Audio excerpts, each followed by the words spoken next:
Et ben voilà, nous avons la fin du feuilleton Francaise à Nice.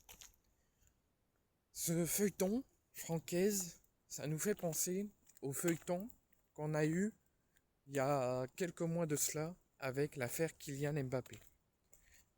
Partira, ne partira pas, prolongera, ne prolongera pas. Au final, prolonge, mais ne reste pas. Signera ou signera pas au Real Madrid. Au final, il quitte Paris pour signer au Real Madrid.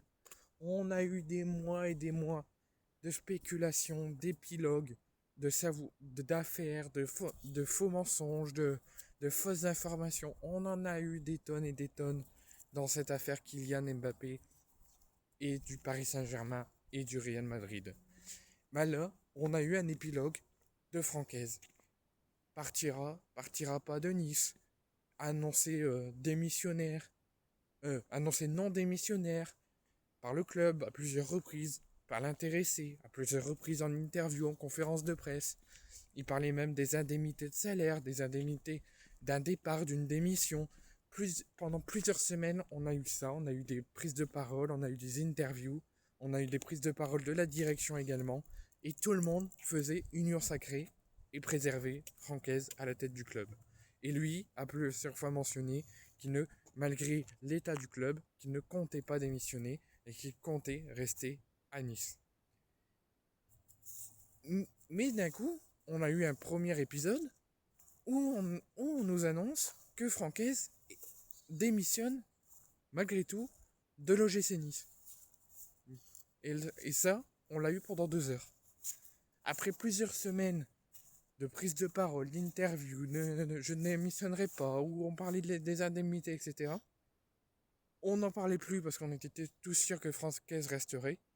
Et on a eu une info qui est sortie comme quoi Francaise a démissionné. Cette info est sortie pendant 2 heures. Et au bout de 2 heures, elle a été démentie par Francaise en conférence de presse et par le club par un communiqué. Jusqu'à aujourd'hui, on n'en parlait plus. L'affaire Nice a renoué avec le succès en Coupe de France. Nice est en train de travailler pendant les fêtes pour redémarrer une série en Ligue 1 et éviter de prolonger l'hémorragie après les fêtes. Et là, entre deux, pendant les fêtes, on a eu la démission de Frédéric Boquet, de l'actuelle direction de Nice, et on a eu le retour de Michel Blanc et de Jean-Pierre Rivière, qui ont fait leur retour juste 2 jours après Noël à la tête de la direction niçoise. Mais ils nous ont tous préparé qu'il fallait qu'on s'attende à un nouvel changement de direction et à une toute nouvelle direction la saison prochaine, qui resterait pas la saison prochaine. Donc on s'est dit, Nice est en pleine reconstruction, leur organigramme, leur direction.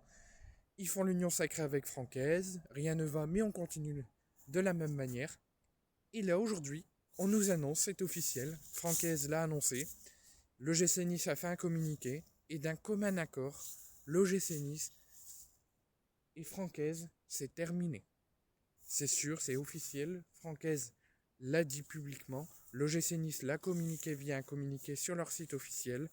D'un commun accord, Francaise démissionne et Nice met fin au contrat de Francaise à la tête de l'OGC Nice. Et on parle de Lucien Favre qui pourrait faire son retour chez le club azurien pour remplacer Francaise à la tête du club. Dites-moi ce que vous en pensez. Dites-moi qu'est-ce que vous pensez de l'avenir de Nice avec l'état actuel.